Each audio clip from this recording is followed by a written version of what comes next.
விஜய் வந்து டிஎம்கே தான் எதுக்குறாரு, நம்ம என்டிஏ அலைன்ஸ் டிஎம்கே அதை எதுக்குது. ஏன் விஜயும் என்டிஏ கூட வரக்கூடாது? அப்படி வர வாய்ப்பு இருக்குதா? ஏன் 2024 நீங்க தனியா போனீங்க? உங்களுக்கு அவங்க கட்சியுடைய வழக்கணும் என்ன, அதனால வந்து அவருக்கு வந்து அவருடைய கட்சியை வழக்கணும், நீங்க தப்பு சொல்ல முடியாது. விஜய் வந்து உங்களை காப்பாற்றணுமா? இந்த கிரிக்கெட் மேட்ச்ல ஒன்று சொல்லுவாங்க பாத்தீங்களா, நியூசிலாந்து வந்து ஆஸ்திரேலியாவோட தோத்து, ஆஸ்திரேலியா வந்து பாகிஸ்தானோட தோத்து, பாகிஸ்தான் வந்து ஜிம்பாப்வே தோத்து, அப்ப நம்ம ஜெயிச்சிடலாமா? ஏய் நீ விளையாட மாட்டா உனக்கு ஊர் பேப்பரா தோக்கணும் அப்படின்னு. அது விஜய் வர்றாரு வராம போறாரு அது மேட்டர் இல்ல. நீங்க ஜெயிக்க வைங்க, உங்களுக்கு தேவை என்ன? அது நீங்க விஜய் வந்து ஜெயிக்க வைக்கணும், அவர் முதலமைச்சர் ஒத்துக்கிறீங்களா? அப்படி இல்ல, அவங்களோட பி டீமான்னு கேட்கதா கூப்பிட்டோம். பிஜேபியில மாவட்ட தலைவரா இருக்கேன். பிஜேபி மாவட்டத்தில் இருக்கும் மைக் ஆஃப் பண்ணிட்டாங்க பாத்தீங்களா, அதான். எஸ் எஸ் எஸ் சொல்லுங்க. எப்ப பார்த்தாலும் நம்ம டிஎம்கே கவர்மெண்ட் பணம் கொடுக்கல ஒரு பெரிய குறையா சொல்லிட்டு இருக்காங்க. ஆனா மத்திய கவர்மெண்ட்ல இருந்து பணம் கொடுத்துட்டு தான் இருக்காங்க. வெள்ள நிவாரண நிதி எல்லாத்துக்குமே சப்போர்ட். எங்களுக்கு பீகார் கொடுக்கற மாதிரி கொடுக்கல, அசாம் கொடுக்கற மாதிரி கொடுக்கல அப்படின்னு சொல்றாங்க. ஆனா எவ்வளவு செஞ்சிருக்கோம், அதுக்கு என்ன நம்ம மக்கள்கிட்ட எப்படி கொண்டு போய் நீங்க தான் கொண்டு போய் சேர்க்கணும். சாணக்கியா பாருங்க, பேச தமிழா பேசி பாருங்க, தொண்டத்தனி வத்த நிறைய பேர் பேசிட்டு இருக்கும் பாருங்க. பாரத பிரதமர் பேசுறத கொண்டு போய் சேருங்க. அமித்ஷா அவர்கள் பேசுறத சொல்லுவது கேட்டுங்க. அண்ணாமலை, எல்முருகன் எல்லாருமே சொல்லிட்டு இருக்காங்க கேளுங்க.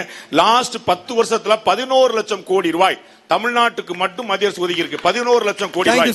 இந்த பட்ஜெட்ல 7500 கோடி ரூபாய் தமிழக ரயில்வே திட்டங்கள் மட்டும் கொடுக்கப்பட்டிருக்கு. இந்த பட்ஜெட்ல மட்டும். இந்த பட்ஜெட் தமிழ்நாட்டில் இப்ப நம்ம பேசிக்கிட்ட தருணத்துல 35,000 கோடி ரூபாய்க்கான ரயில்வே நிதி ஓடிட்டு இருக்கு. 35,000 கோடி ரூபாய்க்கு தமிழ்நாடு பட்ஜெட் ஓடிட்டு இருக்கு. இது வரைக்கும் சென்ட்ரல் கவர்மெண்ட் ஸ்டேட் சப்ஜெக்ட்டுக்கு எப்பயுமே ஒரே சிங்கிள் ஸ்ட்ரோக்ல 60,000 கோடி ரூபாய் ஒரு ஸ்டெச்ல கொடுத்தது இல்ல. சென்னை ஃபேஸ் 2 மெட்ரோ ரயிலுக்காக 60,000 கோடி ரூபாய் சிங்கிள் ஸ்ட்ரோக்ல கொடுத்துச்சு. இன்னைக்கு எல்லாரும் சொன்னாங்க இந்த மாதிரி கோயம்புத்தூர் பாம் பிளாஸ்ட் நடந்தது, புல்வாமா அட்டாக் நடந்தது. நமக்கு அதெல்லாம் ஞாபகம் இருக்கிறது இல்லை. காதல் இடத்துல வந்து எல்லாத்தையும் விட்டுட்டு இங்கே உட்காந்துருக்குறோமே அப்படிங்கிற ஒரு சிந்தனை தான் வந்து இன்னைக்கு இருக்கக்கூடிய விசில் அடிக்கிற பசங்களுக்கு அந்த சிந்தனை இருந்திருக்கும். ஸ்ரீரங்கம் ஒரு அற்புதமான இடம், என்னுடைய மாமியார் வீடு, அதனால நான் அற்புதமான இடம் சொல்லி ஆகணும். தயவுசெய்து இந்த நிகழ்ச்சிக்கு வந்திருக்கிறவங்க இதை ஒரு சாக்கா பயன்படுத்தி இந்த நிகழ்ச்சி முடிஞ்ச உடனே பக்கத்திலேயே அற்புதமான காட்டழகி சிங்கர் இருக்கிறாரு, ஜெய்ஜாண்டிக்கு அப்படியே அவ்வளோ விஸ்வரூபம் எடுத்து இருக்கிறாரு தாயாரோட. இந்த பக்கம் ரங்கநாதர் இருக்கிறாரு உபயநாச்சியாரோட. இந்த பக்கம் அகிலாண்டேஸ்வரி அம்மா இருக்கிறாங்க. தயவுசெய்து இதெல்லாம் பாருங்க. இவ்வளவு தூரம் வந்துட்டு அந்த கோயிலுக்கு போயிடணும், எப்படியாவது அதை போகாம தவிர்த்தரக்கூடாது. நீங்க கோயில் போனீங்கன்னா கட்டாயம் முன்னாடி ஒரே கூட்டமா இருக்கும். திமுக காரங்க பூரா முன்னாடி இன்னும் ஆக்கிரமிச்சிருப்பாங்க. அவங்கள கொஞ்சம் அப்படி அவங்கள்ட்ட கேட்டு நீங்க கொஞ்சம் முன்னாடி போனீங்கன்னா அது வந்து நமக்கெல்லாம் புண்ணியம். நிறைய அறிவார்ந்த ஆர்வலர்கள் பேசக்கூடியது. நம்ம ஆனந்த ரங்கநாதன் போன்ற பெருமக்கள்லாம் வந்து நீங்க தயவுசெய்து அவரை ஃபாலோ பண்ணணும்னு நான் ரெக்வஸ்ட் பண்ணுவேன். I will request every one of you to immediately start following mister Ananda Ranganathan. அவரை போன்ற ஒரு அறிவார்ந்த பெருமக்கள், அது வந்து ஒரு தமிழ் பின்னணியோடு இந்தியாவுக்கு கொடுத்திருப்பது வந்து ரொம்ப பெரிய கிரேட் லக். அது வந்து அவ்வளவு வேகமா நிறைய பேர் நானே ரொம்ப வேகமா பேசுறேன்னு சொல்லுவாங்க. அவர் வேகமா பேசுற பார்த்து நானே வந்து 0.5 ஸ்பீட்ல தான் போட்டு வச்சு கேட்பேன். அவ்வளவு வேகமா பேசுவாரு. அவருடைய தாட் ப்ராசஸ் வந்து அவ்வளவு அதிகமானது.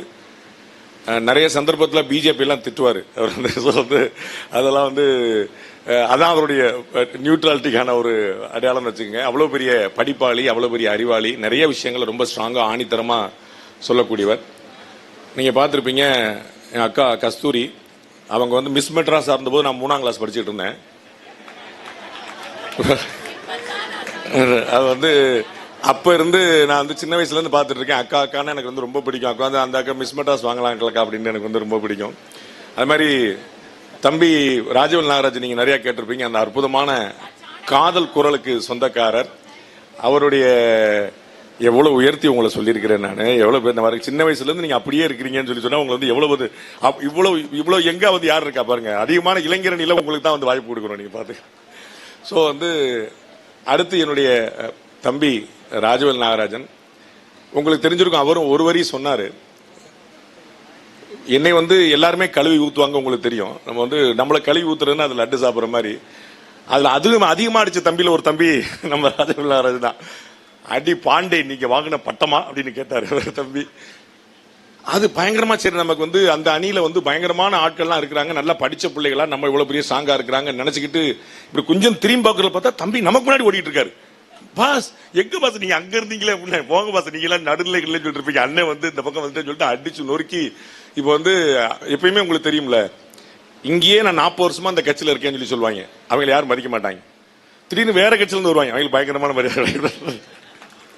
அத மாதிரி என் தம்பி வந்து அங்கிருந்து வந்த உடனே அது பயங்கர, நான் வந்து பாஸ் தம்பி நான் ரொம்ப வருஷமா இங்க இருக்கேன் தம்பி அப்படின்னா, அதெல்லாம் கிடையாது நாங்க அப்படின்னு சொல்லிட்டு தம்பி வந்து பெரிய இளைஞர்கள் பட்டாளத்தை ரொம்ப நல்லா ஆரோக்கியமா வளர்த்துக்கிட்டு வர்றாரு. நிறைய கன்வின்சிங்கான பதில்கள் எல்லாம் சொல்லிட்டு வர்றாரு. ரொம்ப இன்ட்ரெஸ்டிங்கா இருந்துச்சு. எல்லாரும் எல்லாமே பேசிட்டு முதல்ல ஒரு வார்த்தையும் கடைசியில் தம்பியும் கூட சொன்னாரு, காலேஜ் பிரின்சிபல் சொன்னாங்க, நம்ம சகோதரியும் சொன்னாங்க, இங்க பேசுறவங்களுக்குலாம் அவங்க தான் பொறுப்பு, நாங்க பொறுப்பு கிடையாது. அது காலேஜ் கொடுக்கிற முறையில் யோசிச்சிருக்கணும். அது ஆளுகளை பூரா கூட்டு வந்துக்கிட்டு அப்புறம் வந்து நாங்க பொறுப்பு கிடையாது, பூரா லைவ்ல போயிட்டு இருக்கு. நானும் சொல்லிடுறேன், நான் பேசுறதுக்குலாம் நான் பொறுப்பு கிடையாது, யாரோ பொறுப்பு, யாரோ மைக்ல பேசுறாங்க அது தெரியாது. நான் கொஞ்சம் மயங்கி இருந்தேன் சார், எனக்கு தெரியல, நான் பேசல சார், வேற யாரோ பேசியிருப்பாங்க நான் சொல்லிட்டு போயிடுறேன். அந்த மாதிரி வந்து அண்ணன் தலைவர் மாநில தலைவர் நயினார் பேசுறதுக்கும் அவர் பொறுப்புல வேற யாரோ பொறுப்பு கூட சொல்லி இருந்திருக்கலாம். ட்ரெண்டிங்ல போயிட்டு இருக்கு ஃபுல்லா. நம்ம என்ன செய்யணும், what we have to do அப்படின்னு எனக்கு தலைப்பு கொடுத்துருக்காங்க.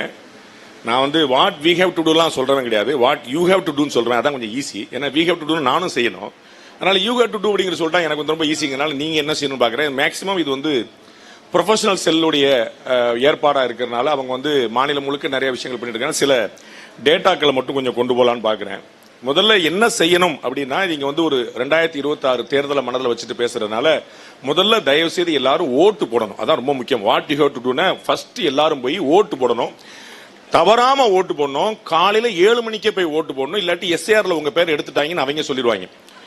7 மணிக்கு நீங்க ஓட்டு போட போகல அப்படின்னா 9 மணிக்கு உங்க பேர் வந்து அங்க இல்ல, எஸ்ஐஆர்லயே இல்லைன்னு சொல்லிடுவாங்க, மொத்தமாவே இல்லைன்னு சொல்லி சொல்லிடுவாங்க. அதனால வந்து ஓட்டு போட போகணும். இந்த குறிப்பா ஏன் இங்க சொல்றேன்னா, இந்த அதிகமா ஓட்டு போடாத குரூப் யாருன்னா இந்த ப்ரொஃபஷனல் குரூப் தான். யார் யாரெல்லாம் நிறைய படித்திருக்கிறார்களோ, யார் மேதாவிகளாக இருக்கிறார்களோ, யார் பெருமக்களாக இருக்கிறார்களோ அவர்கள் தான் ஓட்டு போடுவதில்லை.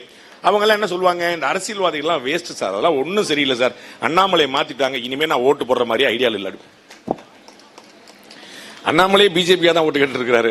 அவர் எங்க அவரது ஊரா போய் கம்ப சுத்திட்டு இருக்காரு, ஒண்டியாலா சுத்திட்டு இருக்காரு, இதுக்கு பிஜேபி தானே. ஆனா வந்து மக்கள் சொல்றாங்க, இல்ல சார் நான் அப்படி ரொம்ப விரக்தி, ஏதோ ஒரு காரணம் சொல்லிட்டு ஏதாவது விரக்தி அடிச்சுட்டு நான் பாத்தீங்கன்னா நான் ஓட்டே போறலன்னு சொல்லுவாங்க. அப்படி யாராவது பாருங்க, திமுக வந்து அண்ணன் கே.என். நேரு வந்து இத்தனை வருஷமா இருக்கிறாரு, ஆனா துணை முதலமைச்சரா உதயநிதி தான் ஆக்கி இருக்கிறாங்க. ஆனாலும் நான் ஓட்டு போட மாட்டேன்னு எந்த திமுக காரங்களா சொல்லிருக்காங்களா சொல்லுங்க? திருச்சியில கே.என். நேரு வந்து துணை முதலமைச்சர் ஆக்கல, அதனால திமுக காரங்க திருச்சியில் நாங்க ஓட்டு போட மாட்டோம் நாங்க அப்படி யாரா சொல்லிருக்காங்க. அவங்க பாஞ்சு தான் ஓட்டு போறாங்க. அப்ப அவர்களுக்கு வந்து எதுவா இருந்தாலும் நம்ம கட்சிக்குள்ள இருக்கு அப்படிங்கிற ஒரு எண்ணம் இருக்குது. இந்த கட்சியில என்ன பிரச்சனை அப்படின்னா, இவங்களும் வந்து யோசிப்பாங்க, அவங்களுடைய ஆதரவாளர் சிம்பத்திசர் ரொம்ப படித்தவர்களா இருக்கிறதுனால அவங்க வந்து ஒட்டுமொத்தமான ஒரு கலர் கொடுத்துட்டு நம்ம வந்து அதெல்லாம் ஓட்டு போடலாம். சோ வந்து what you have to do அப்படின்னா, ஏப்ரல் மாதம் 2வது வாரத்து வாக்குல தேர்தல் இருக்கும். தயவு செய்து காலையில 7 மணிக்கு ஆளா போய் ஓட்டு போட்டுருங்க. தபால் ஓட்டு போட்டு முடிஞ்ச உடனே உங்களுடைய ஓட்டு போட வச்சிருங்க. உங்களால முடிஞ்ச ஒரு புண்ணியம் நாட்டுக்கு செய்யற சேவையா, நம்ம வந்து ஆபரேஷன் சிந்தூர், இந்த இடத்துல விஜய் அரங்கத்தை போட்டிருக்காங்க பாருங்க, ஆபரேஷன் சிந்தூர் மாதிரிலாம் போய் நம்மளால போட்டி போட முடியாது, சண்டை போட முடியாது, துப்பாக்கிலாம் தூக்க முடியாது. அதனால நாட்டுக்கு நீங்க செய்ய வேண்டிய சேவையா ஒரு 10 பேருக்கு மட்டும் கேட்டு ஓட்டு போட்டியா, ஓட்டு போடுறியா, சீக்கிரம் ஓட்டு போட்டுருப்பா அப்படின்னு 10 பேருக்கு ஒரு ரிமைண்டர் கால் மட்டும் போட்டு அவங்களே ஓட்டு போட வச்சிட்டீங்கன்னா அதுவே நீங்க செய்யற பெரிய புண்ணியம். இதோட பெரிய புண்ணியம் இருக்காது. இந்த கிட்டத்தட்ட வந்து இந்த போல்ல வந்து பாத்தீங்கன்னா நார்மலா தமிழ்நாடு 70% வாக்களிக்கும். அதுல வந்து கிட்டத்தட்ட 9% எஸ்ஆர்ல பேர் எடுத்து விட்டாச்சு. அதனால இந்த முறை போலிங் பர்சன்டேஜும் கூடும். அதை தாண்டி நீங்க ஓட்டு போடுறவங்களுடைய எண்ணிக்கையும் கூடணும். உங்களுக்கு தெரிஞ்சிருக்கும், சென்னை வந்து படித்தவர்கள் நகரம் அப்படின்னு நம்ம சொல்லுவோம், தலைநகரம் படித்தவர்கள் நகரம் சொல்லுவோம். சென்னையில கடந்த 2023 சட்டமன்ற தேர்தலில் எவ்வளவு ஓட்டு பதிவாச்சு அப்படின்னா, ஜம்மு காஷ்மீர் மாநிலத்தில் எவ்வளவு பதிவாச்சு அவ்வளவுதான் பதிவாச்சு. ஜம்மு காஷ்மீர் மாநிலத்துடைய வாக்கு பதிவு சதவீதமும் சென்னை பெருமாநகராட்சி மாவட்டத்துடைய வாக்கு சதவீதம் ஒன்னா இருக்குன்னு பாத்துங்க. அப்ப எவ்வளவு ஆனா கரூர்லயும் தருமபுரியிலையும் பாத்தீங்கன்னா ஓட்டு சதவீதம் 80% போய் நிக்குது. படித்தவர்கள் அதிகமாக கூடிய 50% இருந்து 55% நிக்குது. அப்ப முதல்ல இந்த ப்ரொஃபஷனல்கள் செய்ய வேண்டிய விஷயம் என்ன அப்படின்னா, ஆடிட் பண்றேன், அக்கௌண்ட்ஸ் பண்றேன், டாக்டரா இருக்கேன், இன்ஜினியரா இருக்கேங்கிறலாம் தாண்டி முதல்ல இந்த நாட்டுடைய குடிமகனா இருக்கேன்னு போய் முதல்ல ஓட்டு போடணும். ஓட்டு போடுறதுக்கான ஏற்பாடு பண்ணணும். குறைஞ்சபட்சம் ஒரு 10 பேரையாவது வந்து ஓட்டு போடுறதுக்கு கூட்டு போகணும்.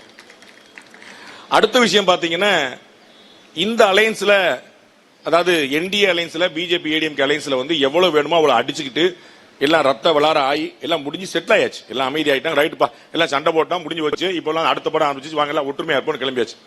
இப்பதான் அங்க சண்டே ஆரம்பிச்சிருக்காங்க.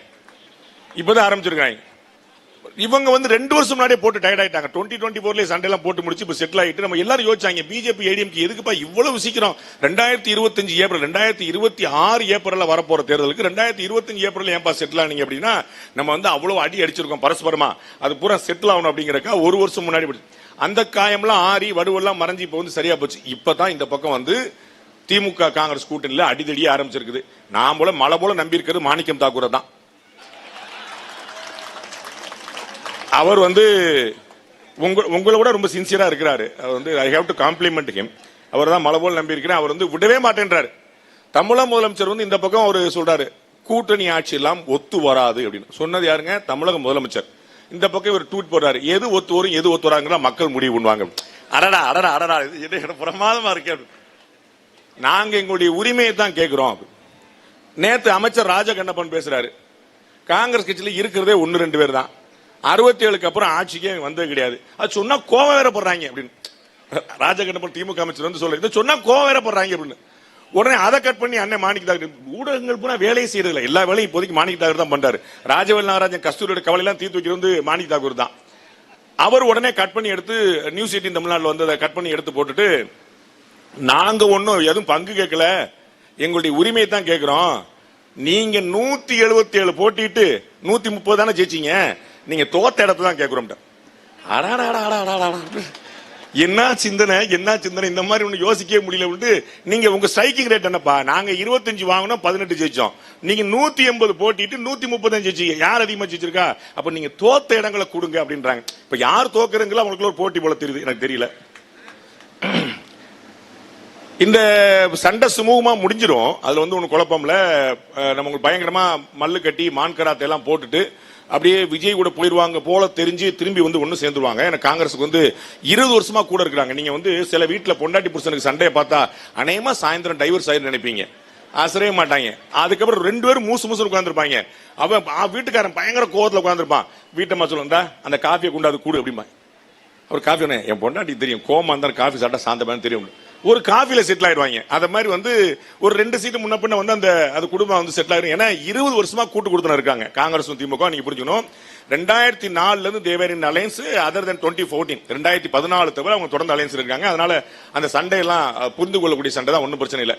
ஆனா என்ன அப்படின்னா, திரு நேரு, திரு ஐ பெரியசாமி, திரு ராஜகண்ணப்பன் இது போன்ற அமைச்சர்கள் எல்லாம் வந்து நம்ம புரிஞ்சுக்கணும், அவங்க எல்லாம் சும்மா ஆட்கள். உங்களுக்கு தெரியும், திரு நேரு அவர்கள் வந்து துரை வைகோவை கண்ணீர் விட்டு கதற விட்டவர். இங்கே மேடையில துரை வைகோ அவர்கள் வந்து கண்ணீர் விட்டு நான் சொந்த சின்னத்துல தான் போட்டிடுவேன்னு ஆரம்பிச்சு அவரே கதற விட்டவர் திரு நேரு அவர்கள்.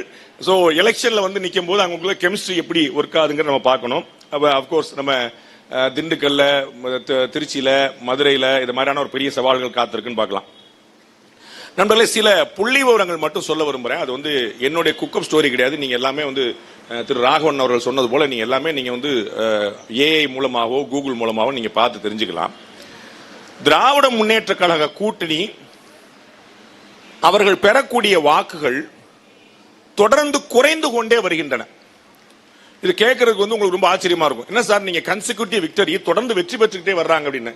அது வந்து ஒரு உண்மை, மறுக்கிறதுல. அதோடைய மறுபக்கம் ஒண்ணு இருக்குது. என்னன்னா, இந்த கூட்டணி தொடர்ந்து எண்ணிக்கையில் டோட்டல் போல்டு ஓட்ஸ்ல அவர்கள் செக்யூர் பண்ணக்கூடிய ஓட்டுகள் வந்து 2019 இருந்து 2021 கம்மி, 2021 2024 கம்மி, தொடர்ந்து குறைந்து கொண்டே வருகிறது அப்படிங்கறத பார்க்கணும். 2019 அவங்க வந்து ஏடிஎம்கே ஆட்சி இருக்கும்போது, மக்களவை தேர்தல் நடந்த போது 2.27 கோடி வாக்குகள் வந்து டிஎம்கே அலையன்ஸ் வாங்குச்சு. 2.25 கோடி 2.25 கோடி ஓட்டு வந்து அவங்க வாங்கினாங்க.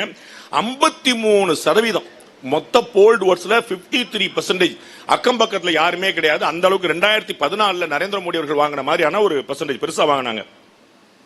ஏடிஎம்கே அலையன்ஸ் வந்து கிட்டத்தட்ட சரிபாதியாக 1.3 கோடி ஓட்டு தான் வாங்குச்சு. 2019 31% தான் வாங்கினாங்க. 2021 அசம்பிளில நல்லா யோசிக்கணும். 2019 அது பார்லிமெண்ட் எலெக்ஷன், மக்களவைக்கான தேர்தல். அது பாரத பிரதமர் நரேந்திர மோடி 2வது முறை வர்றதுக்கான தேர்தல். அப்ப அந்த இடத்துல வந்து டிஎம்கே அலையன்ஸ் அதிகமா வாங்கிச்சுன்னா 2021 திமுக அலையன்ஸுக்கு வந்து ஆட்சிக்கு வரணும். அப்ப அதிமுக அலையன்ஸ் பிடிக்கலங்கிற சிந்தனை இருக்கணும். அப்ப திமுக கூட்டணி இன்னமும் அதிகமான வாக்குகளை பெற்றிருக்கணும். ஆனா என்ன நடந்துச்சு பாத்தீங்கன்னா 2021 2.9 கோடி வாக்குகள் 2019 2.27 கோடி 2.25 கோடி வாக்கு வாங்கினவங்க 2021 2 கோடி வாக்குகள் தான் வாங்குறாங்க. 25 லட்சம் ஓட்டுகள் திமுக அலையன்ஸுக்கு 2021 சட்டமன்ற தேர்தலில் குறையுது. அதை நீங்க முக்கியமா கவனிக்கணும். வேற ஏடிஎம்கே உடைய ஓட்டு பாத்தீங்கன்னா அப்படியே கொஞ்சமா கூடி அது 45% டிஎம்கே அலையன்ஸ் இருந்துச்சு, 53 45 மாறிச்சு. ஏடிஎம்கே அலையன்ஸ் வந்து 40% ஏறுது. 1,83,00,000 1,30,00,000 வாங்கியிருந்தாங்க, 1,80,00,000 வாங்கினாங்க. 50 லட்சம் ஓட்டு ஏடிஎம்கே அலையன்ஸுக்கு கூடுது, 25 லட்சம் ஓட்டு டிஎம்கே அலையன்ஸுக்கு குறையுது. 2019க்கும் 2021க்கும் நடுவில் 2024 மக்களவை தேர்தல். அப்ப முக்கியமா கவனிக்க வேண்டிய 2024 மக்களவை தேர்தல் தான் கவனிக்க வேண்டியிருக்கேன். 2023 செப்டம்பர் மாசமே இந்த 1000 ரூபாய் கொடுக்க ஆரம்பிச்சிட்டாங்க. செப்டம்பர் மாசம் 2023 1000 ரூபாய் கொடுக்க ஆரம்பிச்சிட்டாங்க. இப்ப எல்லாருக்கும் பீதி என்ன, 5000 ரூபாய் கொடுத்துட்டாங்களே என்ன ஆகும்? எல்லாருக்கும் பீதி தான். சார் என்ன சார் 5000? நான் சொன்னேன் 5000 நீங்க பிரம்மாஸ்திரம் நினைச்சுக்கிட்டு இருக்கீங்க. பிரம்மாஸ்திரங்கிறது கடைசி அஸ்திரம். இந்த 5000 ரூபாய் கடைசி அஸ்திரம் இல்லைன்னு இன்னும் ஏகப்பட்ட வச்சுட்டு இருக்காங்க. அப்ப இது முக்கியமா கவனிக்க வேண்டிய பாயிண்ட் என்னன்னா, செப்டம்பர் 2023 இருந்து 1000 ரூபாய் கொடுக்க ஆரம்பிச்சிட்டாங்க. மாசத்துடைய நடுவுல தான் கொடுத்தாங்க, 14-15 தேதி வாக்குல கொடுத்தாங்க. அப்ப 7 மாசம் ஆளுக்கு 1000 ரூபாய் வாங்கிட்டாங்க. 1,19,00,000 பேர் செப்டம்பர், அக்டோபர், நவம்பர், டிசம்பர், ஜனவரி, பிப்ரவரி, மார்ச், ஏப்ரல்ல போலிங். சோ 7 மாதம் தலா 1000 ரூபாய் மக்கள் 1,19,00,000 மக்கள் வாங்கிட்டாங்க. அப்ப என்ன நடந்திருக்கணுங்க? 1,19,00,000 பெண்கள் சரிங்களா, அவங்க வாங்கிட்டாங்க 1000 ரூபாய். ஒரு வீட்டுக்கு 4 ஓட்டு ஆவரேஜ் வச்சுக்கோங்க. 4 பேரும் போட வேண்டாம், ஓவரா போயிடும். 5 கோடி 4.5 கோடி ஓட்டு அவ்வளவு. ஆனா வாங்கின 1000 ரூபாய் வாங்கின அந்த மனைவியும் அவர் கூட அந்த 1000 ரூபாய் காசை பத்திரமா டாஸ்மாக் கொண்டு போய் கொடுக்கக்கூடிய அந்த இன்னொருத்தரும் அந்த 2 பேர் மட்டும் வந்து ஓட்டு போட்டிருந்தா 2,30,00,000 ஓட்டு வாங்கியிருக்கணும். 1,19,00,000 பேரு வாங்கியிருக்கிறாங்க. இவர்கள் 2 பேர் மட்டும், ஒரு குடும்பத்தில் ஒரு கணவன் ஒரு மனைவி 2 பேர் மட்டுமே வாக்களித்திருந்தால் 2,36,00,000 வாக்களை 2024 மக்களை தேர்தல் திமுக வாங்கியிருக்கணும். ஆனால் வாங்கியது என்ன அப்படின்னு பாத்தீங்கன்னா 2 கோடி வாக்குகள் மட்டும்தான். ஓவராலாவே 2 கோடி வாக்குகள் வாங்க. அவங்களுடைய வாக்குகள் வந்து தொடர்ந்து குறைஞ்சிக்கிட்டே வருது பாக்குறோம். இன்னும் சொல்ல போனா முந்தைய 2019 விட 21 விட 5 லட்சம் வாக்குகள் வந்து குறைஞ்சு வச்சு, இன்னும் குறைஞ்சு வச்சு. அப்ப ஆளுக்கு 1000 ரூபாய் வாங்கினவர்கள் வாக்களித்தார்களா, அவருடைய குடும்பத்தினர் வாக்களித்தார்களா?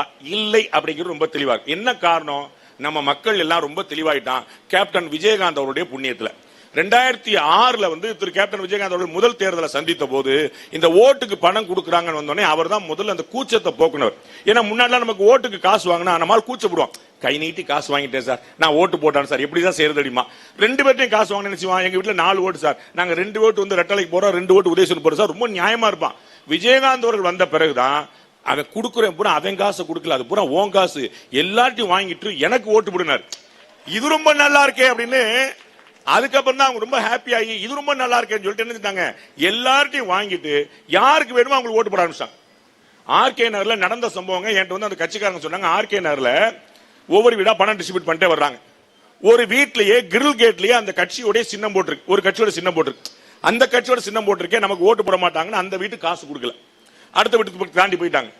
காலையில 11 மணிக்கு அந்த தேர்தல், அந்த கட்சியுடைய தேர்தல் பணிமனை அலுவலகத்துக்கு ஒரு அம்மா வருது, எனக்கு காசு வரல அப்படின்னு. இல்ல பாத்துட்டு இல்ல நாங்க நேற்று ராத்திரி 2 மணிக்கு நடு சாமத்துல கொண்டு வந்து கொடுத்துட்டோமே. இல்ல எங்க வீட்டு காசு வரல. அப்படி அவங்க அட்ரஸ் சொல்லுங்க, பேர் சொல்லுங்க. அப்படி பார்த்தா, ஏமா நீங்க அந்த கட்சியில, நாங்க வேற கட்சி. அந்த அம்மா கேக்குது, அப்ப வேற கட்சியில கொடுக்க மாட்டியா? இல்லம்மா உங்க வீட்டு கிரில் கேட்லயே போடுச்சு, அப்ப கொடுக்க மாட்டேன்னு சொல்லு, வாங்கிட்டு போயிருமா இந்த ஆளு கொடுத்து. அடுத்த கட்சிக்காரன் வீட்டு கிரில் கேட்ல போட்டு வச்சிருக்கேன், ஓட்டு போட மாட்டான், காசை சப்ஜாடா வாங்கிட்டு போறான், உரிமை தொகை சப்ஜாடா வாங்கிட்டு போறான். அப்ப என்ன ஆகி போச்சுன்னா ஓட்டு போட முடியாது, ஆனா நாங்க காசு வாங்கிக்கிறோம். இவ்வளவு பெரிய கிளாரிட்டிக்கு வந்துட்டாங்க. எனக்கு என்ன கவலைன்னா, இந்த 5000 ரூபாய் வந்து இப்ப தமிழக முதலமைச்சர் வேற ஒரு நல்ல எண்ணத்துல போட்டார். அவர் என்ன போடுறாரு, 3 மாசத்துக்கு வந்து நம்ம வந்து அட்வான்ஸா போட்டுருவோம், எலெக்ஷன்ல ஏதாவது பஞ்சாயத்து பண்ணிட்டு திடீர்னு எலெக்ஷன் கமிஷன் ஏதாவது ரோசப்பட்டு ஏதாவது செஞ்சிருச்சு, சீமானுக்கு சின்னத்தை முடக்கிற மாதிரி ஏதாவது செஞ்சிருச்சு நினைச்சது அப்படின்னு சொல்லிட்டு சரி நம்ம வந்து முன்னாடியே கொடுத்துருவோம். அப்புறம் இன்னும் 2000 ரூபாய் எக்ஸ்ட்ரா போட்டு கொடுப்போம், சம்மர் வருதுன்னு கண்டுபிடிச்சார் தமிழக முதலமைச்சர். நம்ம ஏப்ரல் மார்ச் ஏப்ரல் சம்மர்லங்க அப்படின்னு அதுக்கு ஒரு 2000 ரூபாய் சேர்த்து போடுன்னு சொல்லி போட்டாரு. நம்ம மக்கள் எப்படிப்பட்டவங்கன்னா வாங்கின அன்னைக்கு ஹாப்பியா இருப்பான். 5000 ரூபாய் வந்து 4000 ரூபாய் எனக்கு நான் தொட மாட்டேங்க, இப்ப சாம்பாருங்க தொடங்கி உங்களுக்கு தாங்க 1000 ரூபாய் ஓடி போயிருங்க, தலைவர் கொடுத்திருக்காரு, அதனால 3 மாசம் சேர்த்து உங்களுக்கு 1000 ரூபாய் அப்படின்னு வீட்டுக்காரர் கொடுத்துருவாங்க. இவங்க இந்த 5000 ரூபாய் 4000 எடுத்து வச்சுருவாங்க. அடுத்த மாசம் 17ஆம் தேதி காசு உழாது. மார்ச் மாசம் காசு விழாது. ஏன்? அதுக்கு தான் சேர்த்து இப்பயே கொடுத்தாச்சு. ஏப்ரல் மாசம் காசு விழாது. நம்மால் 2 மாசமா என்ன தமிழ் அமைச்சர் காசே போடலன்னு கேட்பான். உங்களுக்கு புரியுங்களா? பாஸ் உங்களுக்கு அட்வான்ஸா போட்டாச்சு. அது அட்வான்ஸ், ஃபைனல் பேமெண்ட் எங்க அப்படிமா?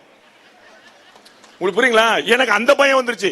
நம்ம ஆளை பத்தி தெரியாம இருக்கே தமிழக முதலமைச்சருக்கு, அது தனியா இருக்கட்டும், இங்கே சொல்லுங்க சார் அப்படின்ட்டு அவனுக்கு மார்ச்ல வரணும். புரியுங்களா? முன்னாடி வந்து ஏப்ரல்ல வரணும். அது என்ன கணக்கு? நீங்க முன்னாடி கொடுத்தீங்க, அது வேற கணக்கு, அது போன வாய். இது என்ன இப்படிமா? உங்களுக்கு புரியுங்களா? அந்த கணக்கு தான் எனக்கு தமிழக முதலமைச்சர் இப்படி கணக்கு போட்ட. சரி, அவர் நிறைய அஸ்திரங்கள் வச்சிருக்காருன்னு யோசிப்போம். சோ வந்து 2019, 21, 24 3 கன்செக்யூட்டிவ் தேர்தல்ல திமுக கூட்டணி ஒருங்கிணைந்த கூட்டணியா இருந்தது. கூட்டணி மாறவே இல்லை. வேற 2019, 21, 24 3 தேர்தல 3 கூட்டணி வச்சிருந்த என்டிஏ, 3 தேர்தல 3 என்டிஏ இருந்துச்சு. இப்ப ஒருங்கிணைந்த என்டிவா வந்து உட்கார்ந்துருக்கு. அம்மா மக்கள் முன்னேற்ற அண்ணன் டிடிவி வரைக்கும் உள்ள உட்கார்ந்தாச்சு. எல்லாரும் வந்து உட்கார்ந்துச்சு. ஒருத்தரோட பாக்கிடாது. அண்ணன் ஓபிஎஸ் ஒரே ஒரு எம்பி இருந்தார். அந்த எம்பி ஏடிஎம்க்கு ஜாயின் பண்ணிட்டார். அப்ப அது ஒருங்கிணைந்த ஏடிஎம்க்கு சொன்னாங்க. உண்மையில ஒருங்கிணைந்த ஏடிஎம்க்கு வந்துருச்சு, ஒருங்கிணைந்த என்டிஏ வந்துருச்சு. எல்லாரும் அமளியில் போட்டு எங்க அண்ணன் அண்ணாமலை அவர்கள் நேத்து வரைக்கும் வந்து நியூஸ் 18 தொலைக்காட்சி விவாதத்தில் சண்டை போட்டுட்டு எடப்பாடி பழனிசாமி ஜி அவர் தான் வந்து முதலமைச்சர் ஆகிறார். அப்ப வந்து இவர்களுக்கு ஒற்றுமை வந்து வேற இடத்துக்கு போய் நிக்குது அப்படிங்கிற. அப்ப 2019, 21, 24 3 கன்செக்யூட்டிவ் எலெக்ஷன்ல அதிமுக கூட்டணி பிளவுபட்டு கிடந்தது. இப்ப ஒருங்கிணைஞ்சிருக்கு. ஒருங்கிணைஞ்சிருந்த திமுக கூட்டணி இப்ப சண்டை விட ஆரம்பிச்சிருக்கு. ஒருங்கிணைந்து இருந்துமே கூட 19, 21, 24 3லுமே தொடர்ந்து அவர்களுடைய வாக்கு எண்ணிக்கையின் டோட்டல் குறைஞ்சிக்கிட்டே வந்து ரொம்ப முக்கியமான கவனிக்க வேண்டியிருக்கு. இப்ப கடைசியா நீங்க பாத்தீங்கன்னா இந்த ஓட்டு டிஃபரன்ஸ் வந்து என்டிஏ அலையன்ஸுக்கும் டிஎம்கே அலையன்ஸுக்கு வந்து 20 லட்சம் ஓட்டு டிஃபரன்ஸ் இருக்கு. 20 lakh votes in total. போலான ஓட்டுல 2 கட்சிக்குமான வித்தியாசம் 20 லட்சம் ஓட்டு. அதாவது 10 அசம்பிளி தொகுதிகளுடைய வாக்கு. நம்ம வந்து 234 தொகுதியில நார்மலா ஒரு தொகுதியில 2.25 லட்சம் ஓட்டு இருக்குன்னு வச்சீங்கன்னா 10 அசம்பிளி தொகுதியுடைய வாக்கு தான் ஒட்டுமொத்தமா வித்தியாசம் இருக்கு. சோ ஒரு 5%, ஒரு 5% டிஃபரன்ஸ் வந்து நீங்க மேட்ச் பண்ணிட்டீங்க அப்படின்னா உங்களுக்கு வந்து ஒரு தைரியம் வந்துடலாம், நம்பிக்கை வந்துடலாம். ஒரு 5% மேட்ச் வந்து பண்ண வேண்டி இருக்கும். ஏன்னா நீங்கள் நினைக்கிற மாதிரி இந்த எலெக்ஷன் வந்து ஒரு கேக் வாக்கா இருக்க போறது இல்ல. எல்லாத்தையும் மேல இருக்கிற பாத்துக்குவாரு, மேல இருக்கிற பாத்துருவாரு அப்படின்னு இன்னைக்கு கால திரு அமித்ஷா இங்க வந்துட்டார். உங்க ஊருக்கு இங்க வந்துட்டு அப்புறம் காரைக்கால் போனார். அமித்ஷா பெரிய கெட்டிக்காரப்பா. அவர் இருக்கிற நமக்கு ஒரு பையன் கிடையாது, ஒரு பிரச்சனை கிடையாது. சரி, அவர் என்ன செய்வார்? ஊரா தொண்டை தண்ணி வைத்து அவரும் பாரத பிரதமரும் வந்து அவ்வளவுதான் பிரச்சாரம் பண்றாங்க. நீங்க என்ன செய்ய போறீங்க? அந்த கேள்வி பதில் விடும்ல. அப்ப அவர்கள் வந்து ஒரு முகமாக இருந்து கட்சியை வளர்க்கறதுக்கு, நாட்டை காப்பாற்றுறதுக்கான வேலையில பண்ணிட்டு இருக்காங்க. நீங்கள் அவர்களுடைய கைகளும் கால்களுமாக இருந்து தமிழ்நாடு முழுக்க நடந்து அவர்கள் பெறக்கூடிய, அவர்களுடைய விரும்பக்கூடிய வாக்குகளை, அந்த பெறக்கூடிய எண்ணங்களை அதை நிறைவேற்றுக்கு நீங்க முயற்சி பண்ணணும். அது இல்லாம மேல இருக்க பார்த்தா மேல இருக்க எப்படி பார்ப்போம், எவ்வளவு பார்க்க முடியும்? அது யோசிக்கணும். ஒரு லிமிட் இருக்குல்ல எல்லாத்துக்குமே. ஒரு அளவுக்கு நல்லா பாத்துக்கங்க. பாரத பிரதமர் நரேந்திர மோடியால நீங்க என்ன செய்ய முடியுமோ அதை ஆம்பிளிஃபை தான் பண்ண முடியும். அக்கா, தம்பி, சகோதரர் எல்லாருமே ரொம்ப வருத்தப்பட்டாங்க. மீடியா வந்து சப்போர்ட்டே இல்ல, மீடியா சப்போர்ட்டே இல்ல. மீடியா சொந்தமா பண்றதுலாம் அது தனி கதை வச்சுங்க, அது வேற ஒரு டிபேட், அதை நம்ம அப்புறம் பேசுவோம். மீடியா என்ன செய்யும் யோசிங்க. நீங்க மீடியா வந்து இந்த மைக்கு மாதிரிங்க. நான் தனியா பேசினா 4 பேர் கேட்கும், அதை 4000 பேர் கேட்க வைக்கிறதுக்கு இந்த மைக். அதுதான் மீடியா பண்ற. நீங்க பேசுறத ஆம்பிளிஃபை பண்ணி சொல்லும், அவ்வளவுதான் மீடியா. நீங்க பேசினா தானே. நீங்க எதுவுமே பேசாம வந்து மீடியா வந்து உங்களை சப்போர்ட் பண்ணு சொன்னா, மீடியா அடிச்ச போது யார் போனீங்க? மீடியா அடி வாங்குச்சு. நியூஸ் தமிழ்ல வந்து அடி வாங்கினாங்க, யார் போனீங்க? அப்ப நான் ஒரு ட்வீட்டை போட்டு போயிருவீங்க. அப்ப வந்து யார் வருவாங்க கேள்வி. அப்ப யூ ஹேவ் டு ஆக்ட் அப்படிங்கிற ஞாபகம். நீங்கள் ஆக்ட் பண்ணாமல், நீங்க செயல்படாம வெற்றிங்கிற சாத்தியம் இல்ல. தேர்தல் என்பது வேடிக்கை பார்ப்பவர்களின் விளையாட்டு அல்ல. தேர்தல் என்பது வேடிக்கை பார்ப்பவர்களின் விளையாட்டு அல்ல. எப்படி அகில இந்திய அளவில் பாஜக தேர்தலில் மாஸ்டரோ அதற்கு சற்றும் சளைக்காமல் தமிழ்நாட்டில் திமுக தேர்தலில் மாஸ்டர் என்பதை உணருங்கள், புரிந்து கொள்ளுங்கள் தயவுசெய்து. அவங்க எலெக்ஷன்ல மாஸ்டர்ஸ் அவங்க. அப்ப நீங்க அவ்வளவு சுலபமா நீங்க போட்டு போற போக்கெல்லாம் அடிச்சு போயிட முடியாது. அவங்கள்ட்ட இன்னும் நிறைய ஆயுதங்கள் இருக்குன்னு புரிஞ்சுக்கணும். அப்ப ஒரு 20 லட்சம் ஓட்டு கூட தேவைப்படுது, ஒரு 5% ஓட்டு கூட தேவைப்படுது. ரொம்ப அதிகமா இல்ல. 234 தொகுதி, 20 லட்சம் ஓட்டு தேவைப்படுது. ஒரு தொகுதிக்கு 10,000 ஓட்டு கூட நீங்க செக்யூர் பண்ண முடிஞ்சதுன்னா உங்களுக்கான வாய்ப்புகள் அதிகமா இருக்கு. ஒரு தொகுதிக்கு 10,000 ஓட்டு எக்ஸ்ட்ராவா கொஞ்சம் போக்கஸ் பண்ணி வேலை பார்க்கணும். இந்த இடத்துல விஜய் ஃபேக்டர் அப்படின்னு ஒன்னு இருக்குது, அதை நம்ம புரிஞ்சுக்கணும்.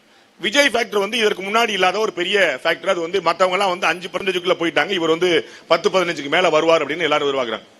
அதுல உங்களுக்கான ஆறுதல் செய்தி என்ன அப்படின்னா, விஜய் ஒரு 18% ஓட்டு வாங்குவார்னா 8% உங்க ஓட்டு எடுத்துருவாரு, 10% அவங்க ஓட்டு எடுத்துருவார். சோ அப்படியுமே பாத்தீங்கன்னா லாபத்துல தான் உங்களுக்கு நட்டம். சோ 18% ஓனானா 10% அங்க ஓட்டு வாங்கிடுவாரு, 8% உங்களுக்கு ஓட்டு வாங்கி எல்லா பக்கமும் அந்த பாதிப்பு இருக்கும்.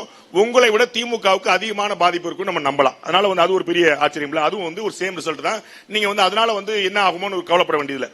மூணாவதா, இந்த 5% வாக்குகளை நிறைவு செய்யறதுக்கு என்ன வாய்ப்பு இருக்குன்னு யோசிச்சீங்கன்னா, இந்த ஆன்டி இன்கம்பன்சி அப்படிங்கிற ஒண்ணு இருக்கு. நமக்கு வந்து அதிருப்தி அலைன்னு ஒண்ணு ஓடிட்டு இருக்கு. அது வந்து எல்லாருக்குமே இருக்கும்.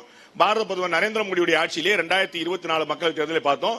தனியா பெரும்பான்மை ஆட்சி அமைக்க முடியாம அவங்க வந்து 240 சீட்டு தான் பாஜக தனியா வந்து பார்த்தோம். இந்த 10 வருஷம் ஆட்சிங்கனால ஆன்டி இன்கம்பன்சி எல்லாருக்குமே இருக்கும். பாரத பிரதமர் நரேந்திர மோடிக்கே இருக்கும்போது திமுக ஆட்சி கேரண்டியா இருக்கும். அதுக்கு ஒரு 2% போகுது அப்படின்னு வச்சுக்கோங்க. விஜய் அவர்களுக்கு வந்து ஒரு 2% இங்க இருந்து எக்ஸ்ட்ரா போகுது அப்படின்னு வச்சுக்கோங்க. அவர் வந்து டிஎம்கே இருந்து ஒரு எக்ஸ்ட்ரா 2% எடுக்கிறான்னு வச்சுக்கோங்க. எஸ்ஐஆர்ல போனதுல இருந்து ஒரு கள்ள ஓட்டு ஒரு 1% போயிருச்சு வச்சுக்கோங்க. அதுலயும் பாத்தீங்கன்னா ஒரு 5% டிஃபரன்ஸ் வந்துருது. சோ அந்த 5% குறைஞ்சா கூட திரும்பவும் திமுக கூட்டணிக்கும் அதிமுக கூட்டணிக்கும் ஓட்டு வந்து நியூட்ரலைஸ் ஆகி நிக்கும். அப்பயும் நீங்க அப்பர் ஹேண்ட் எடுக்க முடியாது. அதுக்கு ஒரு பெரிய சிரமத்தை பண்ண அதுக்கு உழைக்கணும் பாத்துங்க. அப்ப 5.5 கோடி வாக்காளர்கள் இன்னைக்கு இருக்கிறாங்க. ஒட்டுமொத்தமா தமிழ் 6.2 கோடி இருந்துச்சு. எஸ்ஐஆருக்கு பிறகு 5.5 கோடி வாக்காளர் இருக்கிறாங்க. ஒரு தொகுதிக்கு சராசரியா 2.25 லட்சம் வாக்காளர்கள் வந்து வாக்குப்பதிவு செய்வாங்க. ஒரு தொகுதிக்கு 80% போலாச்சுன்னா 1.90 லட்சம் வாக்காளர்கள், 1,90,000 வாக்காளர்கள் வந்து ஒரு தொகுதியில வாக்களிப்பாங்க. 1,90,000 வாக்காளர்கள் ஒரு தொகுதியில மொத்தமா வாக்களிப்பாங்க. 80% போலாச்சுன்னா அதுல நீங்க சாதாரண 1 லட்சம் ஓட்டு வாங்க முடிஞ்சதுன்னா வெற்றியை பெற முடியும். ஏன்னா அண்ணன் சீமான் அவர்கள் வந்து கட்டாயமா ஒரு 8-10% எடுப்பாரு, விஜய் அவர்கள் வந்து ஒரு 10% எடுப்பாரு.